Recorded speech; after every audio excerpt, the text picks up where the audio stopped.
워렌 버핏의 버크셔 해서웨이 3분기 공시 내역이 공개되었는데요. 좀 특이한 점이 있어서 갖고 와봤습니다. 자, 이렇게 보시면 워렌 버핏의 이번 3분기 내역에서 매도한 주식들 리스트를 갖고 왔는데, 아마존은 보유 주식의 5% 정도 매각을 했고 쉐브론도 보유량의 10% 정도나 매각을 했네요. 액티비전 블리자드는 보유한 지분을 전부 매각했는데, 마이크로소프트 피인수 과정에서 반독점법 위반 혐의로 조사를 받고 있기 때문에 전량 처분한 것으로 보여집니다. 오랫동안 보유하고 있었던 GM과 액티비전 블리자드, 존슨앤존슨 그리고 P&G 같은 이런 주식들을 처분했는데 새로운 방향으로 포트폴리오를 구성하는 게 아닌가 생각이 들었어요. 미국은 새 회계연도 시작이 전년도 10월 1일부터 이듬해 9월 30일까지이므로 10월 1일부터 미국 내 많은 기관과 기업들이 새로운 포트폴리오를 구성합니다. 워렌 버핏의 버크셔 해서웨이도 마찬가지고요. 일단 존슨앤존슨과 P&G는 보유 지분이 많지 않았기 때문에 크게 의미를 부여할 필요는 없을 것 같고, 여기서 우리가 봐야 할 부분은 GM 지분을 모두 매각했다는 겁니다. 버크셔 해서웨이는 최근 몇 년 동안 중국의 전기차 1위 업체인 BYD 주식을 매각해 왔는데,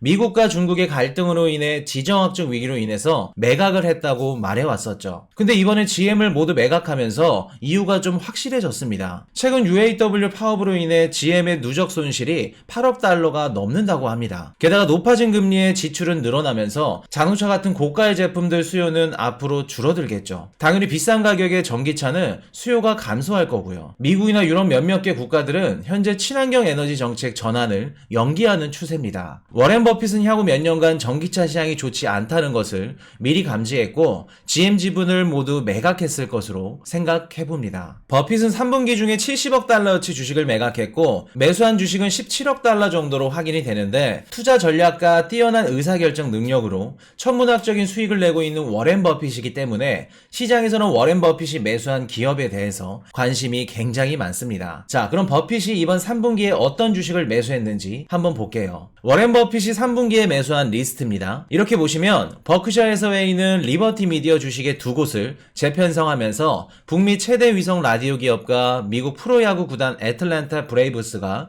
새롭게 구성이 되었죠. 매수한 주식 포지션이 워낙 작기 때문에 크게 의미 부여를 할 필요는 없어 보입니다. 그런데 여기서 특이한 부분이 있어요. 이번 버크셔 해서웨이의 3분기 공시 발표에는 대규모 신규 포지션이나 기존 주식 보유에 대한 추가 항목이 나와 있지 않았다는 겁니다. GM이나 존슨앤존슨, P&G 같이 오랫동안 보유했던 주식들을 대거 매도했다는 것은 새로운 포트폴리오를 구성하겠다는 의미가 아닐까 생각을 해봤는데, 아니나 다를까 버크셔 해서웨이가 이번에 새로 매수한 주식에 대해 비밀 유지 신청을 했죠. 새로 매수한 보유 주식 공개를 연기하겠다는 이야기입니다. 가치 투자의 황제 워렌 버핏이 매수한 기업은 과연 어떤 기업일까요? 아마도 테슬라, 스타벅스 등등 수많은 기업들을 많은 분들이 예상을 하고 계실 텐데 제 생각은 좀 다릅니다. 개인적으로 예상을 한번 해보자면 이번에 버크셔 해서웨이에 매각한 주식들의 공통점은 미국 주식이라는 점입니다. 11월 FOMC 이후부터 금리는 급격하게 하락하고 있는 추세입니다. 최근 발표된 미국의 10월 CPI와 PPI 역시 긍정적으로 나오면서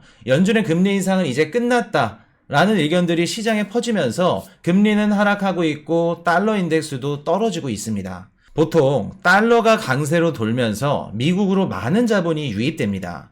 그러다 달러가 약세로 돌면 미국에 유입됐던 자본은 신흥국으로 이동을 하죠. 신흥국으로 이동을 하면서 신흥국 증시가 큰 상승을 하게 됩니다. 자본이 미국 증시에서 신흥국 시장으로 이동하는 시점을 워렌 버핏은 지금이라고 생각하는 것 같아요. 게다가 공시 발표의 추가 항목에서는 국제 주식은 발표할 필요가 없기 때문에 신흥국 시장에 추가 투자를 한 것이 아닌가 조심스레 생각을 해봅니다. 가장 유력해 보이는 종목은 일본 종합 5대 상사가 될 것 같은데, 일본 종합 5대 상사는 PER이 낮고 비교적 배당 수익률이 높죠. 게다가 낮은 금리로 인해 엔화 차입 비용이 굉장히 저렴합니다. 그리고 워렌 버핏은 에너지 등 원자재 가격이 상승할 것으로 보고 있어요. 그렇기 때문에 정유사인 옥시덴털 페트롤리움의 지분을 공격적으로 매수하고 있는데, 일본 종합 5대 상사의 매출의 상당액 또한 에너지와 상품에서 발생하고 있다는 겁니다. 게다가 세계 3대 니켈 강산이 안바토비 강산의 최대 지분을 보유하고 있고 광물 자원 확보에 이어 식량 자원 확보까지 하고 있는 상태죠. 가장 중요한 건 일본 기업들은 잉여 현금이 굉장히 많다는 점이에요. 그동안 디플레이션을 겪었던 일본 기업과 국민들은 소비나 투자를 하지 않은 채 현금을 손에 쥐고 있었습니다. 고금리의 유동성이 부족한 현재 상황에서 잉여 현금이 많다는 건 굉장한 메리트로 작용을 하죠. 우리가 워렌 버핏의 분기별 공시 내역을 확인해야 되는 이유는 앞으로 돈이 모이는 시장이 어디인지, 어떤 섹터가 성장할 수 있을지 알 수 있기 때문입니다. 워렌 버핏이 샀다고 해서 꼭 그 주식을 따라서 살 필요는 없습니다. 공시 내역을 보면서 워렌 버핏은 이 주식을 왜 샀을까? 머릿속으로 계속해서 추측하고 반문하면서 이유를 찾는다면 돈이 모이는 시장을 찾으실 수 있을 겁니다. 한 가지 팁을 드리자면 워렌 버핏의 투자 성향은 1등주를 위주로 담는다는 겁니다. 대부분 시장 점유율 1위 기업에 투자를 하는데 굳이 그 종목이 아니어도 그 섹터에 유망하고 성장 가능성이 큰 기업을 선택하시는 것도 좋은 방법이 되겠죠. 올 한 해 동안 버핏의 주식 순매도 금액은 236억 달러 정도 된다고 합니다. 9월 말 기준 보유한 현금량은 1572억 달러로 역대 최대치라고 그래요. 많은 분들이 워렌 버핏의 현금 보유량이 역대 최고라서 곧 폭락장의 징조다 라고 분석하시는 분들이 계신 것 같아요. 자, 이 차트를 보시면 버크셔 해서웨이 현금 보유량과 S&P 500 인덱스를 나타낸 겁니다. 버크셔 해서웨이의 현금 보유량이 꾸준히 증가하고 있습니다. 자, S&P 500 인덱스도 꾸준히 증가를 하고 있는 상태예요. 쉽게 말해서 버핏의 현금 보유량과 주식시장의 성적은 비례하지 않는다는 겁니다.